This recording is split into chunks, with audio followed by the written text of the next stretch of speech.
अस्सलामुअलैकुम। Sports world में आपको वेलकम कहूंगी। मैं हूं हिफ्सा इम्तियाज। तो नाज़रीन, आगाज में बात करते हैं पाक श्रीलंका फ्रेंडशिप नॉट आउट रही। पाकिस्तान के मैदान सूने करने वालों की कोशिशें नाकाम हो गई और वनडे सीरीज के बाद अब 3 मुल्की सीरीज भी अपनी पूरी आबोताब के साथ होगी।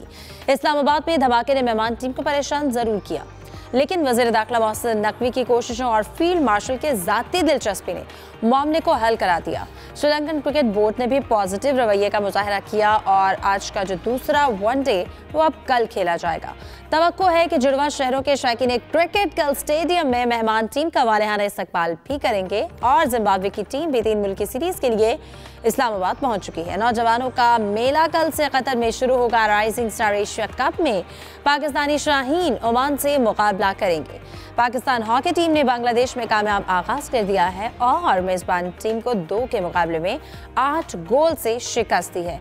इन तमाम टॉपिक्स को डिस्कस करेंगे। मेरे साथ स्टूडियो में मौजूद होंगे जाहिद मकसूद साहब, मोहम्मद यूसुफ अंजुम, जबकि हमारा साथ दे रहे हैं सलीम खालिक साहब भी। आप तीनों को वेलकम कहूँगी। सलीम साहब, आपसे आगाज़ करती हूँ। कहिएगा, यकीनन जो एक मुस्बत और एक अच्छा पैगाम दिया गया है पाक श्रीलंका फ्रेंडशिप नॉट आउट, और यकीनन इसमें श्रीलंका ने भी पाकिस्तान का साथ दिया है। एक पॉजिटिव इमेज जो है सिक्योरिटी के हवाले से भी एतमाद किया जा सकता है, ये आलमी दुनिया को बताया गया है।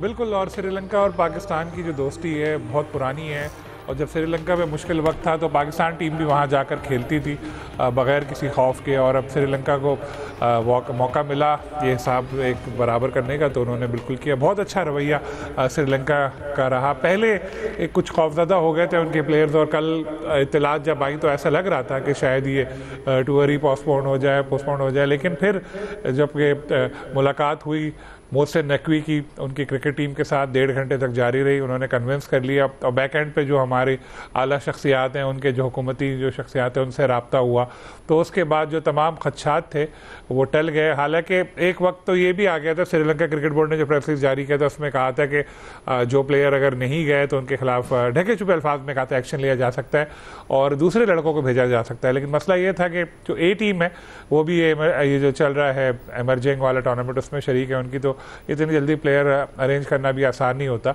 लेकिन बहुत अच्छी तरह पाकिस्तान क्रिकेट बोर्ड और हुकूमत पाकिस्तान और दीगर आला शख्सियात ने इस मामले को संभाला, और एक जो क्राइसिस लग रहा था वो मसला हल हुआ और अब क्रिकेट दोबारा खेली जाएगी। कल एक ही दिन का एक तातुल आया, लेकिन अल्हम्दुलिल्लाह हमारे मैदान आबाद रहेंगे। और जिस तरह मैं तो इसमें भी यही कहूँगा कि इंडिया का हाथ हो सकता है, क्योंकि इंडिया काफ़ी चिढ़ा हुआ है कि पाकिस्तान में सब चीज़ें नॉर्मल हो रही हैं। क्रिकेट टीमें सारी इंडिया के सिवा सब आके खेल चुकी हैं, आईसीसी का इवेंट भी हो चुका है, तो ज़ाहिर है उसने अपनी कोशिश की होगी, कुछ ना कुछ काम किया होगा ऐसा।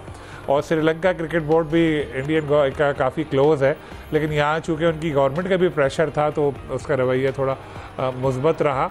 लेकिन अच्छी चीज़ है कि क्रिकेट हो रही है, सबको जाना चाहिए मैच देखने, रावलपिंडी इस्लामाबाद वालों को। बल्कि मेरा मशवरा है जाहिद साहब की गाड़ी में आप और यूसुफ अंजुम भी बैठ के इस्लामाबाद जाएं, आपके यहाँ से तो करीब है। मैं टेलीविज़न पे बैठ के तालियां बजाऊंगा इंशाल्लाह। ज़रूर, और उम्मीद करते हैं इसी तरह बाकी सारे लोग भी हैं वो भी आए। जो कोशिश की गई थी पाकिस्तान के मैदान को सूना करने की, उसका जो हमने जवाब दिया है उसको वेलकम भी करें टीम को जब कल मैदान में आए। शायकीन क्रिकेट जो है वो स्टेडियम में पहुंचे। डिस्कशन को कंटिन्यू रखते हैं, एक ब्रेक के बाद हमारे साथ रहिए।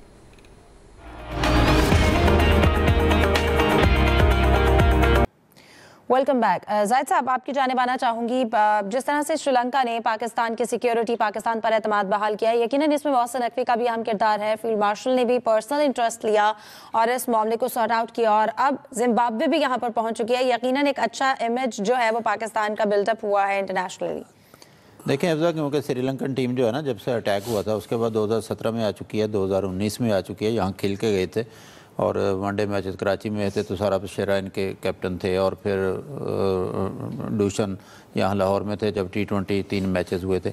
और अब मैच पहला जिसका आपने भी जिक्र किया, बहुत ही अच्छा सनसनीखेज मैच देखने को मिला, और का सब कुछ स्मूथली चल रहा था कि ये ब्लास्ट भी हुआ, उसमें मैं ज़ाती तौर पर तो समझता हूँ कि थोड़ा सा उनका खौफजदा होना उनका यकीनी भी था, लेकिन थोड़ा सा गलती पीसी उनके श्रीलंकन क्रिकेट बोर्ड की तरफ से और उनके मीडिया ने भी की। उन्होंने जल्दबाजी की, पीसीबी को उन्होंने एतमाद में नहीं लिया या हुकूमत पाकिस्तान को एतमाद में नहीं लिया, क्योंकि जब से श्रीलंका की टीम यहाँ पे आई हुई है या कोई भी टीम आती है उसको स्टेट गेस्ट के तौर पे उनको जो है सिक्योरिटी फराहम की जाती है। तो जो कुछ हुआ ये कल से फिर चेयरमैन पीसीबी ने जाकर उनसे मुलाकात भी की, और मुलाकात करने के बाद जो कि 90 मिनट का बताया जाता है 1.5-2 घंटे तक जारी रही। फर्दर भी उन्होंने यकीन दहानी कराई टीम मैनेजमेंट को कि मुकम्मल सिक्योरिटी दी जाएगी। और यहाँ तक जो मैं पहले भी जिक्र कर चुका हूँ और सब ने देख चुके हैं कि मोहसिन नकवी साहब ने असम्बली में के फ्लोर पर बताया कि फील्ड मार्शल ने खुद फ़ोन करके उनके सेक्रेटरी दिफा के साथ भी बातचीत की। तो सारे मामलात, लेकिन इसमें खुश होने वाला कौन है? जाहिर है वो इंडिया है, क्योंकि वो तो चाहते नहीं किसी सूरत में। और आपको याद होगा जब न्यूजीलैंड की टीम बीच में छोड़ के गई थी, उसी दिन मैच था, छोड़ के गई थी, बाद में क्या निकला था कि इंडिया से जनरेट की गई थी एक जो ईमेल है, और वो उस पर वो खौफजदा हो गए थे, क्योंकि सारे ताने बाने वहीं से मिलते हैं जैसे किसी ज़माने में। बल्कि आप भी कहना चाहिए लाख कोशिश करे आईसीसी या बीसीसीआई भी अगर करे तो जुए के ताने बाने भी आपको पता है मुंबई से और दुबई से ही मिला करते थे किसी ज़माने में। तो वो कभी किसी सूरत नहीं चाहते कि हमारे क्रिकेट के मैदान आबाद हों। और फिर याद होगा जब टेंशन चली दोनों मुल्कों के दरमियान, पाकिस्तान और इंडिया के दरमियान, तो उन्होंने बाकायदा जो है स्टेडियम पर एक ड्रोन अटैक कर दिया। और वो समझते हैं कि डरने वाली कौम है, आपको पता है कौम तो डरने वाली नहीं है। हमारे आंखों के सामने यहाँ पे ड्रोन गिराए गए और उनके टुकड़े लेकर यहाँ पे पाकिस्तानी शहरी जो है अपने घरों को भाग रहे थे और एंजॉय कर रहे थे, लुत्फ़ उठा रहे थे।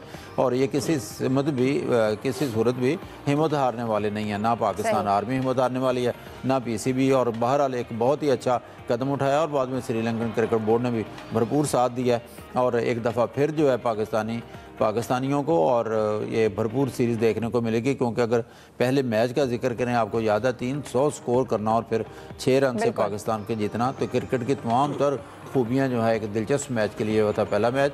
और अब जो कल मैच होने जा रहा है यकीनी तौर पर पाकिस्तान सीरीज़ की जीत के लिए मैदान में उतरेगा।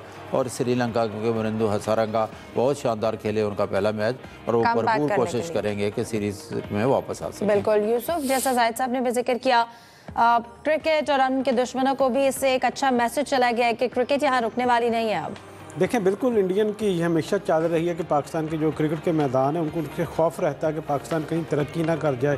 दुनिया की सारी टीम अब क्योंकि पाकिस्तान आ रही है, पहले भी हमने देखा कि जब श्रीलंका टीम पर अटैक हुआ 2009 में, तो 10 साल हमें लग गए मैदान अपने आबाद करने में। इसलिए सब लोगों ने बहुत ज़्यादा मेहनत की। पाकिस्तान हुकूमत और पाकिस्तानी फ़ौज का किरदार हमेशा नुमाया रहा है। तो कल जो इंसिडेंट हुआ ये थोड़ा सा जो हलचल पैदा हुई, और तो जो थे ये इस चीज़ों को करने की कोशिश की कि पाकिस्तान में हालात अच्छे नहीं है, तो उस चीज़ को बड़ी समझदारी के साथ, बड़ी बहादुरी के साथ पाकिस्तान क्रिकेट बोर्ड और पाकिस्तान के दूसरे हुकाम ने उसको सारा फेस किया और श्रीलंकन क्रिकेट को यकीन दहानी करवाई कि आप बिल्कुल महफूज हैं, सिक्योरिटी का कोई ख़तरा नहीं। आप जिन लोगों के कहने पर ये चीज़ें करने की कोशिश करें उनको भी यह पैगाम गया कि पाकिस्तान अब वो पहले जैसा मुल्क नहीं रहा। पाकिस्तान अपने मामला को अच्छे तरीके से हैंडल करने की अहलियत रखता है। अब हम सबको ये शुक्रगुजार हैं पाकिस्तान के क्रिकेट बोर्ड के साथ साथ श्रीलंकन क्रिकेट बोर्ड के भी, उनके खिलाड़ियों को भी, जिन्होंने पाकिस्तान की आवाज़ पर लब्बैक कहा और यहाँ पर खेलने पर राज़ी हुए। अब चूँकि सीरीज़ में थोड़ा सा एक रद्दबदल किया एक दिन का, तो मेरे ख्याल में कल जो मैच होने जा रहा है उसमें पाकिस्तान की टीम के जो साथ साथ उसको परफॉर्मेंस अच्छी देने की कोशिश करनी चाहिए और पाकिस्तानी फैंस को भी ज़्यादा से ज़्यादा वहाँ जाने की कोशिश करनी चाहिए, क्योंकि जो टिकट्स पहले लिए गए थे वही मैच के लिए कारआमद होगा। और पाकिस्तान के जो फैंस इतनी तौर पर कल स्टेडियम में जाएंगे, पूरी अपनी पाकिस्तानी जो कोशिश की गई उसको सैल्यूट करेंगे और ख़ास तौर पर श्रीलंकन क्रिकेटर्स को बैकअप करेंगे, उनको सपोर्ट करेंगे और उनका शुक्रिया अदा करेंगे कि आप पाकिस्तान के लिए यहाँ पर रुके हुए हैं। बिल्कुल। और क्योंकि कल मैच खेला जाएगा, सलीम साहब क्या लगता है, जब पहला मैच हुआ 300 रन और वो चेज भी करने के करीब थे, 6 रन से पाकिस्तानी टीम जो है वो जीती है ये मैच। अब कल जब दूसरा वनडे होगा, आपको क्या लगता है, कोई चेंजेस एक्सपेक्ट की जा रही हैं? देखिए, पाकिस्तान टीम की जो परफॉर्मेंस थी उसकी ख़ास बात पहले मैच में ये नज़र आई थी कि हमारे जो टॉप ऑर्डर के जो हमारे मेन प्लेयर हैं सब आउट हो गए थे। पहले तो आपने देखा था किस तरह स्लो खेले थे, फिर बाबर भी आउट हो गए थे, फ़खर भी नहीं चले, साइम भी नहीं चले, लेकिन बाद में सलमान अली आगा ने आके बड़ा ज़बरदस्त एक इनिंग खेली और उन्होंने साबित कर दिया कि नाम उनका इतना बड़ा नहीं है लेकिन उनकी परफॉर्मेंस बहुत ज़बरदस्त है। तो अब जब विनिंग एक टीम होती है तो उसमें कम ही चेंज किया जाता है, क्योंकि हुसैन तलत वो भी परफॉर्म उन्होंने कर दिया। फ़हीम अशरफ ने भी 2 विकेटें ली हैं। उसके बाद अगर हम देखें नवाज़ ने भी अच्छा परफॉर्म किया हुआ है, और इसके अलावा नसीम शाह को देखें तो उन्होंने भी 2 विकेटें ली। और जो पिछला मैच हम जीते, जो 49 उन्होंने ओवर किया था, उसकी बदौलत ही जीते। तो बज़ाहिर तो ऐसा लगता है कि शायद यही पाकिस्तान कॉम्बिनेशन के साथ उतरेगा, लेकिन अब पता नहीं क्या उनके जहन में हो टीम मैनेजमेंट के। फील्डिंग हमारी उस मैच में देखें, 2 कैच तो बहुत आउटस्टैंडिंग लिए बाबर आजम ने। एक जो स्लिप में जो उन्होंने कैच लिया उस पर तो हर तरफ उनकी वाह वाह हो ही रही है, और ये जो बाउंड्री पर उन्होंने कैच लिया वो भी बहुत ज़बरदस्त था। लेकिन जो कैच ड्रॉप हुए उनको भी नहीं भूलना चाहिए। सलमान ने भी एक कैच छोड़ा था और 2 कैच और ड्रॉप हुए थे, कॉटन बोल्ट था और एक और था। तो ये फील्डिंग पे हमें ज़रा थोड़ी बेहतरी लानी पड़ेगी। और टॉप ऑर्डर बैटिंग में जो हम लोग पिछले मैच में स्ट्रगल की थी, जो हमारी विकेटें गिरी थी, तो उसकी वजह ये थी कि हम दिफाई खौल में चले गए थे। जो गालिबन 10 में से अगर हम बॉल्स को अगर हम ओवर में करें तो तकरीबन 8 ओवर हम लोगों के मेड ही नहीं समझे आप। वैसे था नहीं, बॉल्स के हिसाब से मैं आपको बता रहा हूँ। तो जब आप इतना स्लो खेलेंगे, रन नहीं बनेंगे, तो फिर विकेटें तो गिरेंगी जब आपके ऊपर प्रेशर आएगा। तो यही हुआ था। लेकिन सलमान आगा, एक बार फिर मैं उनको दाद दूंगा कि जिस तरह वो खेले थे। अब एक और वैसी पाकिस्तान टीम की परफॉर्मेंस सामने आनी चाहिए। एक बात याद रखें कि श्रीलंका की टीम साउथ अफ्रीका से ज़्यादा तगड़ी है। साउथ अफ्रीका के तो कई प्लेयर थे नहीं, यहाँ तो फुल स्ट्रेंथ टीम आई है, एशियन टीम है। उन्होंने आखिर तक हमें टफ टाइम दिया था। ये मैच कई इसमें फेज ऐसे आए जिस वक्त ऐसा लग रहा था कि ये मैच हमारे हाथ से निकल गया, लेकिन हम लोगों ने कमबैक किया और जीते। होपफुली कल भी ऐसा होगा कि इंशाल्लाह जीत के सीरीज अपने नाम कर लेंगे। बिल्कुल जाहिद साहब, और बैटिंग के टाइम पर भी हमने एक तरह से कमबैक किया। हमारी जो स्टार्टिंग के प्लेयर्स हैं, जो टॉप पे प्लेयर्स आते हैं, उन्होंने जिस तरह से विकेटें गंवाई हैं, तब भी ये लग रहा था कि शायद हम एक अच्छा टारगेट सेट ना कर सकें। आपको क्या लगता है, बैटिंग ऑर्डर में तब्दीली की ज़रूरत है, बैटिंग लाइन चेंज करने की ज़रूरत है या बॉलिंग यूनिट में?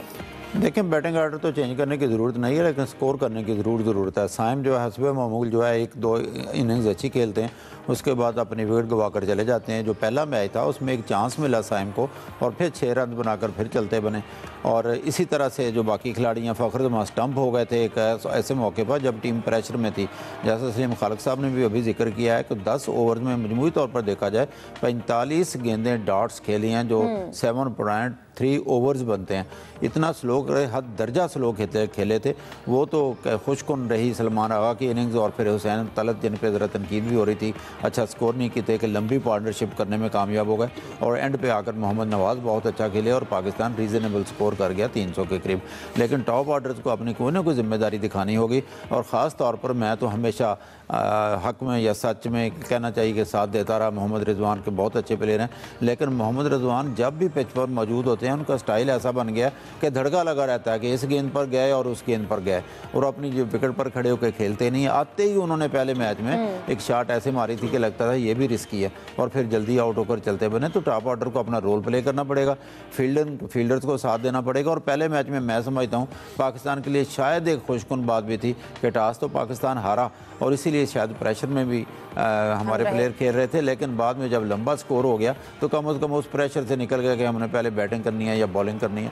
अब ये फैसला करना पड़ेगा। जहाँ का चेंज का तल्लक है, मैं समझता हूँ अगर फिट हैं इब्रार तो उनकी टीम में जगह बनती है, क्योंकि अगर हम रंदू हसारंगा को देखें जो कि बेहतरीन प्लेयर हैं उनके, उन्होंने बैटिंग और बॉलिंग दोनों में कमाल दिखाया, उन्होंने बहुत अच्छी बॉलिंग की है। सही।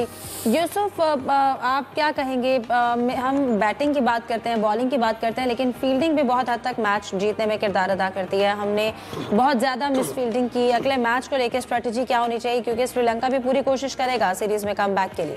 देखिए, फील्डिंग पाकिस्तान टीम का हमेशा ही एक इशू रहा कि पाकिस्तान के बैटिंग और बॉलिंग के साथ साथ हमें जब तक फील्डिंग में अच्छी महारत नहीं दिखाएंगे हमारी कामयाबी के इम्कान नहीं कम होते जाएंगे। फील्डिंग आजकल जो जीत हार में मेजर रोल अदा करती है, और पाकिस्तान की टीम कभी अच्छी फील्डिंग करती है। जैसा कि हमने देखा कि बाबर आजम ने बड़ा ज़बरदस्त कैच लिया, उसकी सारी तारीफ भी करें, आईसीसी ने भी उसको अपने पेज पर लगाया है।